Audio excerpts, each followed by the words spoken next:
ఈరోజు కొద్దిగా ప్రభుత్వం దిగొచ్చింది. పెద్దలు శ్రీనివాసరెడ్డి గారు రైతు కుటుంబం నుంచి వచ్చారు. రైతు బాధలు కూడా వారికి తెలుసు. ఈరోజు కొంత దిగొచ్చి రైతు ఆత్మహత్య విషయం లోపట చనిపోయిన కుటుంబాలందరికీ ఇస్తానని వచ్చారు. చాలా ధన్యవాదాలు తెలియజేస్తున్నాం. దీన్ని 400కో 500కో కుదించకుండా పెద్దలు కోదండరామ్ గారు చెప్పినట్టయినా వినండి.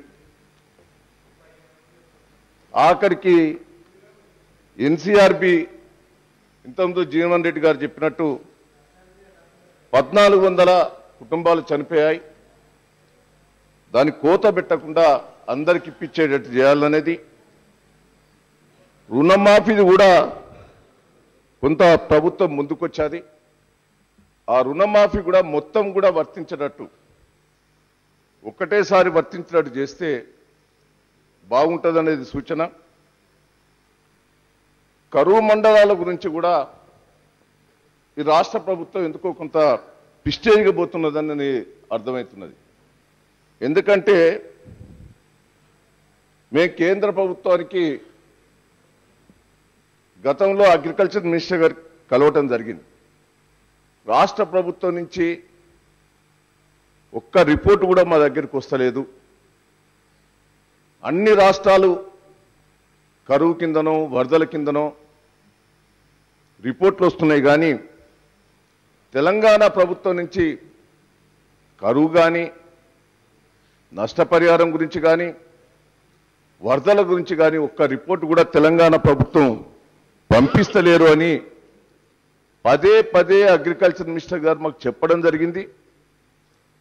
ప్రెస్ మీడియా దృష్టికి కూడా వారే స్వయంగా వచ్చి చెప్పడం కూడా జరిగింది. నేను ఒకటే దాని మీద శ్రీనివాసరెడ్డి గారు స్టేట్మెంట్ ఇచ్చారు, మేము రిపోర్ట్ పంపించినామని. రిపోర్ట్ రాలేదని కూడా వాళ్ళు స్టేట్మెంట్ కూడా ఇచ్చారు. నేను ఒకటే ఈ ప్రభుత్వానికి విజ్ఞప్తి చేసేది, కేంద్రం నుంచి కూడా మనం సాయం తీసుకున్నందుకు అవకాశాలు ఉన్నాయి. సరైన రిపోర్టు పంపిస్తే కేంద్రం సాయం చేసేందుకు సిద్ధంగా ఉన్నారు. మీకు చొరవ లేకపోతే ఇక్కడ బీజేపీ పార్టీ ఉన్నది, అలయన్స్ పార్టీ మేమున్నాం.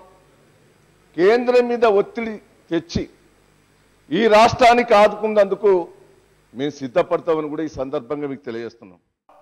हाउ कैन ही से सीधा सीधा? मैं अगर टेढ़ा बोल रहा हूं, क्या टेढ़ा बोल रहा हूं बताइए? अगर सीधा सीधा बोलना है तो अपने पार्टी के लोगों को बोल लो. तुम्हारे हम जो है सो सीधी उल्टी बात सुनने के नहीं है. आप अपना बोल लो अपने पार्टी के लोगों को. और मैं ये पूछना चाहता हूं, क्या मतलब है सीधा सीधा?